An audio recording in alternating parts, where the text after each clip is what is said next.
Galera, esse é um tema que cai muito no Revalida, tá? Cai muito. Todo ano tem uma questãozinha lá de dengue.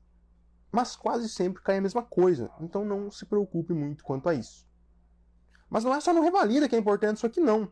Você tem que saber manejar um paciente com dengue. No teu internato, lembra lá, você nunca atendeu um paciente com dengue? Eu acho muito difícil você nunca ter atendido um paciente com dengue. É muito provável que sim, porque é uma doença extremamente frequente no Brasil. E também nos países aqui em volta, Paraguai, por exemplo, Bolívia também. São países quentes, onde a dengue é extremamente frequente. Então você já sabe mais ou menos como é que ela é.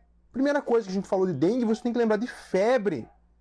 Sim, é uma doença febril, causada por um vírus da família Flaviviridae, um flavivírus. E a gente tem 5 sorotipos desse vírus aí. Dengue 1, 2, 3, 4 e 5. Fácil, né? Não tem nem segredo. A única coisa que você tem que lembrar aqui é que o Dengue 5 não tem no Brasil, só tem 1, 2, 3 e 4. Então, no Brasil, por enquanto, pelo menos, você pode pegar até 4 vezes dengue na tua vida. E sim, é real aquela história lá, que você pega a primeira vez a dengue, a segunda pode ser pior. Sim, as maiores complicações geralmente estão em infecções posteriores, após a primeira. Isso daí é uma realidade. Ok, mas e como que a gente vai diagnosticar, então, o nosso paciente com dengue? Primeiro, você tem que conhecer os sintomas. Não tem como você suspeitar se não conhecer. Só febre você vai pensar em dengue? Não. Você tem que lembrar lá. Febre. Olha isso aqui. Essa aqui é clássica, hein? Cefaleia retroorbitária. Febrão, 39, mais cefaleia retroorbitária. Ah, mas pode acender a luz de alerta aí que é dengue. Na tua prova vai ser dengue isso daí, quase 100% de chance, tá? Mas nós temos outros. Mialgias, artralgias, rachas. Outros sintomas também mais. Astenia. Astenia é muito frequente na tua prática. Você vai ver que os pacientes falam que às vezes ficam muito tempo sem vontade de fazer nada, não tem nem vontade de comer. Essa daí é a cara da dengue. Muito fácil. Na tua prova você lê o febrão mais cefaleia retroorbitária, você vai pensar em dengue. Mas não tem nem que pensar muito, tá? Cefaleia retroorbitária mais febrão, dengue. Pense sempre nisso, que você vai matar muitas questões. E depois que suspeitou da clínica, fechamos o diagnóstico, começamos o tratamento, é dengue. Não. Espera aí. Se for em uma situação de epidemia, onde tem muitos casos ali em volta do paciente que estão com dengue, realmente você não precisa pedir nada de exame laboratorial ali para o paciente, para você confirmar a dengue, é claro. Mas, se não for uma situação dessas, é um caso isolado que você está suspeitando de dengue, aí sim você pode confirmar com, por exemplo, o NS1, que é nos primeiros dias, até o 5º dia ali principalmente, e a sorologia, que vai positivar principalmente após o 7º dia. Lembrar, sorologia você está medindo anticorpos, por isso que você não consegue no começo. O corpo demora um pouquinho para começar a fazer anticorpos contra o vírus da dengue. Então é a partir do 7º dia que a sorologia vai estar positiva. Facílimo, né? Não tem segredo. Então você lembra do NS1. NS1 é na primeira semana, basicamente. Principalmente 3º, 5º dia ali, que ele vai ficar positivo. Sorologia, a partir do 7º dia. Isso que eles gostam de perguntar de diagnóstico. Não tem segredo. Você já sabe que tipo de vírus é, quais tipos de vírus tem, como você faz o diagnóstico, os sintomas. E agora você vai saber a parte que mais cai no Revalida. Essa parte aqui é importantíssima para você. Por isso, merece até um tererê da aprovação, porque vocês vão ver que isso aqui é importantíssimo. Diagnosticamos o nosso paciente com dengue. Ok. Tem dengue. Beleza. O que nós vamos fazer aqui? Lembre-se dos critérios de gravidade. Nós temos que separar o nosso paciente segundo a chance de ele vir a ter uma dengue grave. E aí que nasce aqueles 4 grupinhos da dengue. Grupo A, B, C e D. E você vai ver que é muito fácil. Calma aí. O grupo A é aquele paciente jovem, não tem comorbidade. Ele simplesmente está com dengue. Ele está com os sintomas da dengue, mas ele não tem nada mais. Prova do laço não é positiva. O grupo B já é aquele paciente que a gente sempre lembra, é o paciente com prova do laço positiva. Mas calma aí que não é só isso. Se o paciente tiver, por exemplo, uma dengue, prova do laço negativa, mas ele tem diabetes, tem hipertensão, é uma mulher grávida, ele é um grupo B automaticamente. Tá? Mas principalmente nas provas, o que vai aparecer para você não revalida, vai aparecer lá a prova do laço positiva. É a maioria das vezes o que vai aparecer. Beleza, mas prova do laço positiva, ok. E se pedem para você o que é a prova do laço? Agora, faz uma prova do laço aí. Você sabe fazer uma prova do laço? Para você dizer que está positiva ou negativa? Chega lá o teu preceptor do internato, faz aí a prova do laço para nós ver qual grupo nós vamos classificar o nosso paciente. Você faria? Às vezes, muitas vezes a gente não sabe fazer essa prova do laço. A gente sabe o que é, mas não sabe fazer. E é muito simples. Você vai pegar o braço do paciente, o antebraço, e vai fazer um quadrado de 2,5 centímetros por 2,5 centímetros. Aí, você vai medir a pressão do paciente. Vamos supor que deu 120 por 80.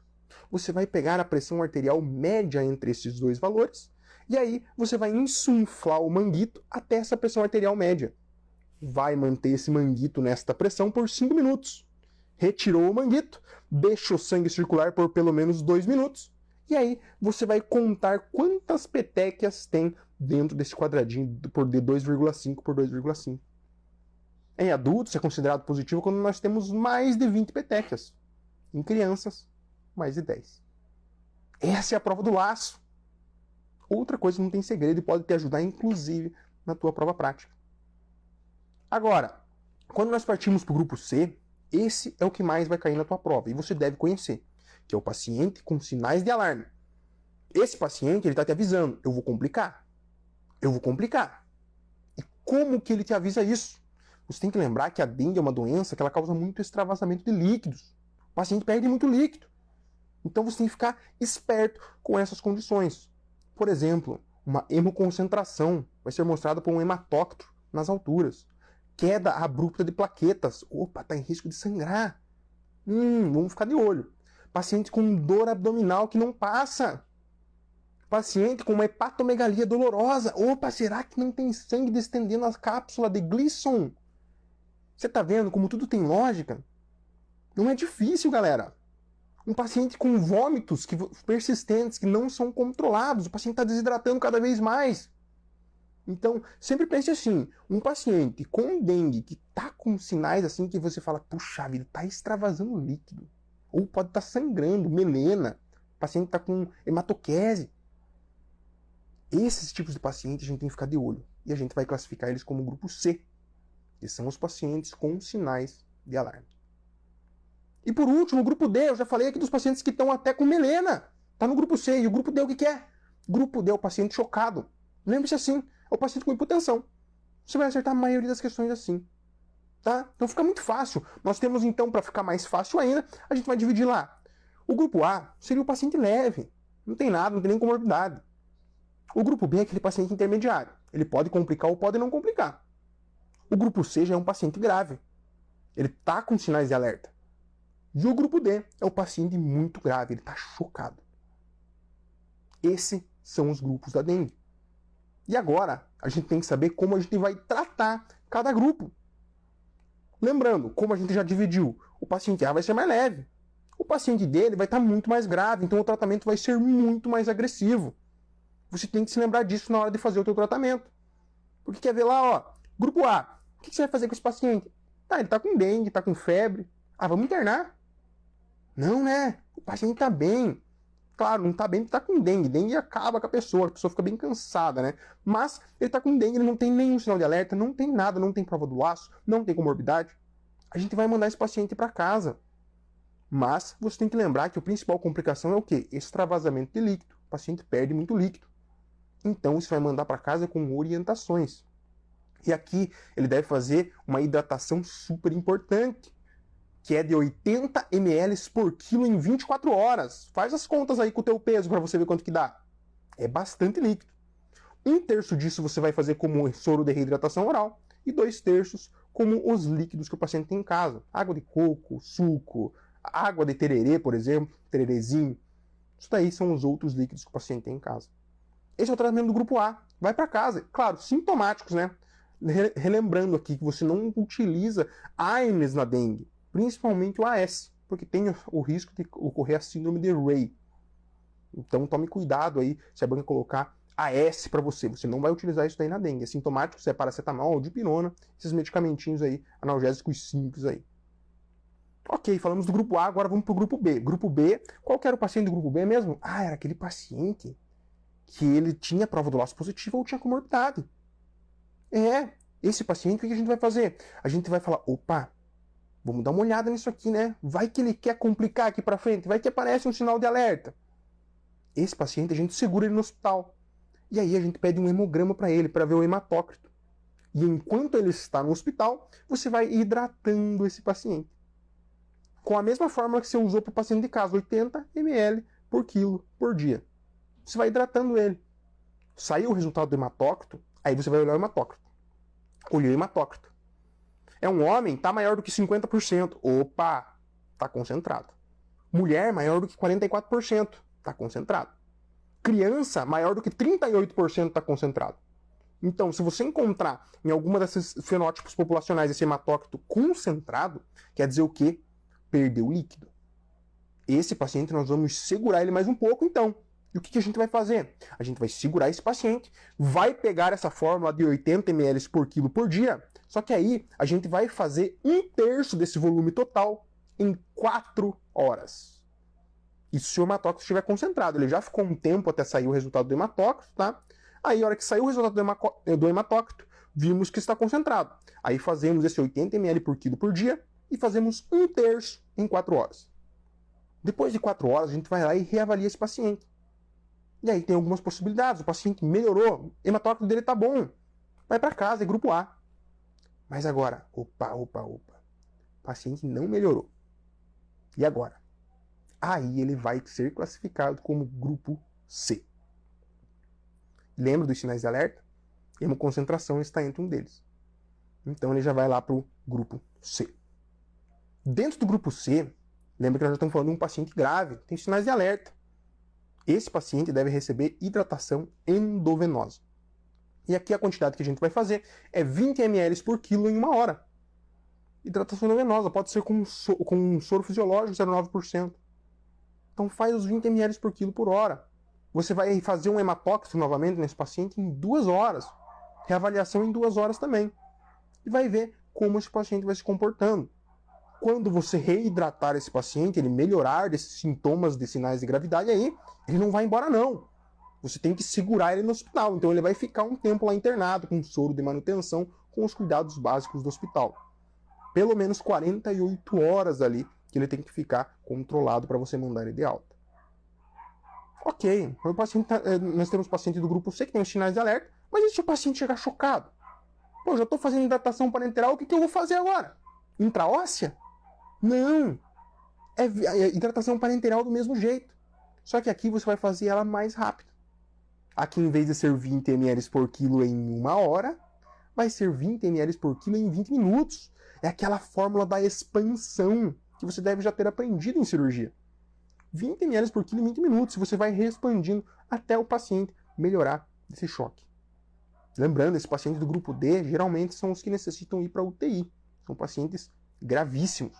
Então você tem que tomar muito cuidado com eles. Esses pacientes podem ser reavaliados e vir a estar no grupo C. E com o tempo vão também ficar um tempo internados. E depois, vão de alta. Galera, fala a verdade, dá uma respirada. Respira aí, que eu vou tomar um tererê. É difícil.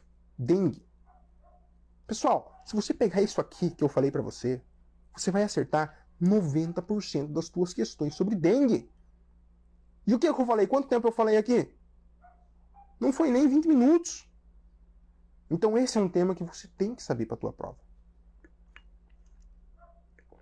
E agora, para a gente terminar, eu quero falar diferenciação das arboviroses, que são as 3 que pode cair a diferenciação entre elas: dengue, zika e chikungunya.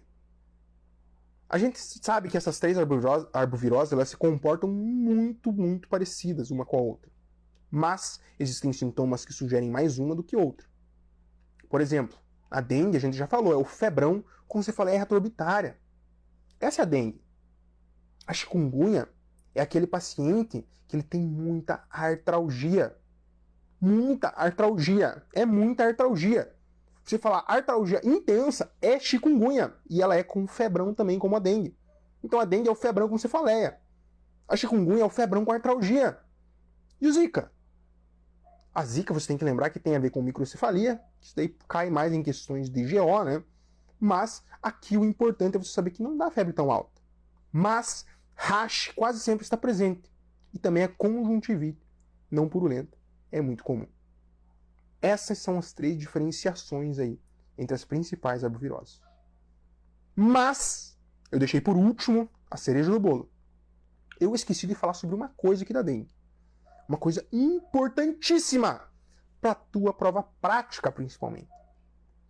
Você tem ideia do que é que eu tô falando para você aqui que eu esqueci de falar? Eu vou abrir os comentários que eu quero ver quem vai acertar isso aí.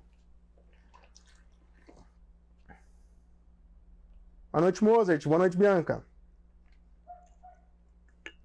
Eu dei a dica, hein? Importantíssima para a tua prova prática, que você não deve esquecer quando você pegar um caso de dengue lá na tua prova prática. Você tem que fazer isso.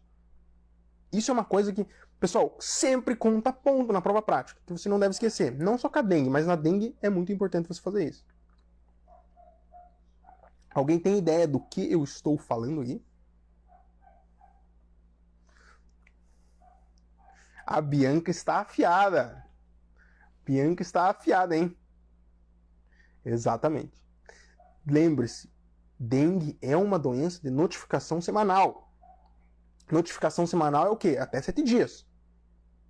Você tem que lembrar que tem um caso, quando nós temos um óbito na dengue, que aí, em vez de ser semanal, é imediata. Então, sim, é uma doença de notificação compulsória. Beleza? Não se esqueça disso. É importantíssimo para a tua prova prática isso daí. Sempre cai, sempre cai, sempre cai. E sempre vale muitos pontos isso daí.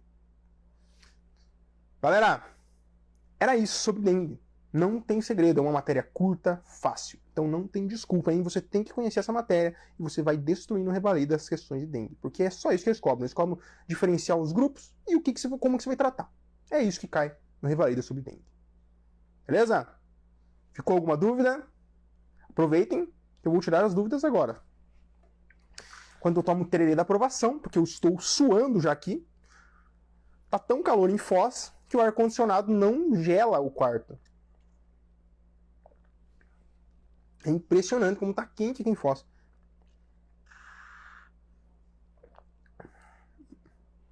Welton, relembra o hematócrito, por favor.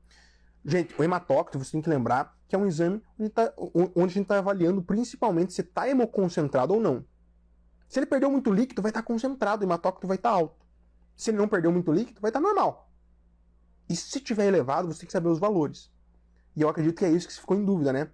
No homem é quando está maior do que 50%. Na mulher é maior do que 44%. E na criança maior do que 38%. Esses são os 3 valores que você deve conhecer para saber que o hematócrito sim está concentrado. Exatamente, Lucas. É isso aí. Mais alguma dúvida, pessoal? Aproveitem aí.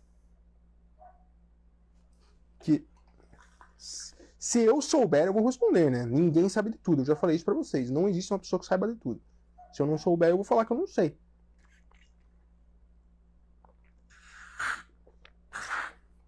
Pessoal, esse assunto, sabe como é que é top você estudar ele? Estudar por flashcards, cara. Tem vários flashcards assim que você faz, e daí você coloca o paciente, a história clínica dele, e você tem que adivinhar qual grupo o paciente tá, como você deve hidratar esse paciente. Isso faz o teu cérebro ir se relembrando dessas informações. Vai te ajudar muito na hora de aprender. E claro, a gente tem isso dentro da plataforma. Os flashcards já são inclusos no teu curso aí.